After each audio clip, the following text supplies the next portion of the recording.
राधे राधे। कैसे हैं आप सब। आज हम श्रीमद् भगवत गीता के 8वें अध्याय का महात्म्य श्रवण करेंगे। श्री नारायण भगवान की जय। श्रीमद् भगवत गीता माता की जय। एक समय विष्णु जी के समीप बैठी हुई लक्ष्मी ने पूछा, हे महाप्रभु, आपने गीता के 7वें अध्याय का महात्म्य तो सुनाया, अब 8वें अध्याय का महात्म्य भी सुनाइए। लक्ष्मी जी के वचन को सुनकर विष्णु जी बोले, हे प्रिय, आज मैं तुम्हें गीता के 8वें अध्याय का महात्म्य सुनाता हूँ, ध्यान देकर सुनो। एक समय मिथिलापुरी में राजा मिथिलेश के यहाँ वर्षा न होने के कारण बड़ा भारी अकाल पड़ा, जिसमें राजा की संपूर्ण प्रजा अकाल से पीड़ित हो त्राही त्राही करने लगी। राजा ने प्रजा के दुखों को मिटाने के लिए अनेकों यज्ञदान किए, परंतु प्रजा का कष्ट दूर नहीं हुआ।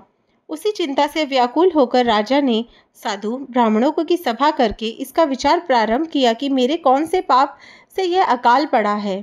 इंद्रादि देवताओं की प्रसन्नता के लिए मैंने अनेक यज्ञ किए, परंतु यज्ञ भोग लेकर भी देवताओं ने वृष्टि नहीं की, इसका क्या कारण है। उसी समय एक ब्राह्मण राज्य सभा में उपस्थित हुआ। राजा ने ब्राह्मण को अत्यंत तेजस्वी जान के सभा से उठकर आदर पूर्वक बिठाया और उससे वही प्रश्न किया। ब्राह्मण ने कहा, तेरे राज्य में एक ब्राह्मण के संतान नहीं थी।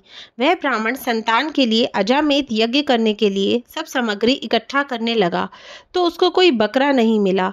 हार मानकर वह ब्राह्मण दूध मुही बकरी का बच्चा बकरी सहित मोल लेकर बच्चे को हवन में देने लगा। तब बकरी बोली, हे ब्राह्मण, तू महापापी है जो अपने पुत्र के लिए मेरे पुत्र का हवन करता है।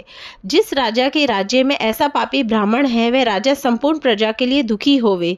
ऐसा शाप देकर वह बकरी पुत्र शोक में मर गई। कुछ दिनों के बाद वह ब्राह्मण भी मरा।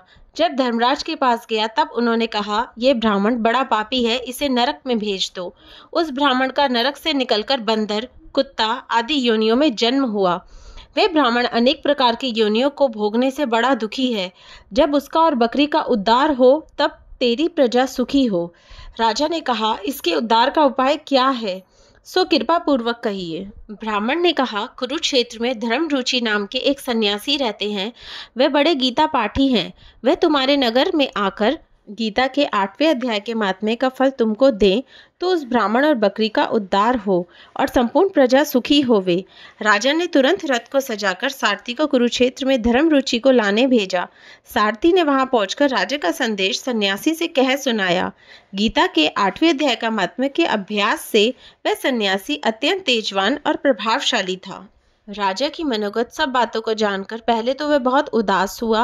पीछे महात्माओं की संपत्ति परोपकार के लिए होती है, ऐसा जानकर रथ में बैठ मिथिला में आया। आते ही गीता के 8वें अध्याय के महात्म्य के फल से ब्राह्मण और बकरी का उद्धार हुआ। वे दोनों अदम भय से छूटकर परम पद को पहुंचे और नगर में अपूर्व वृष्टि हुई।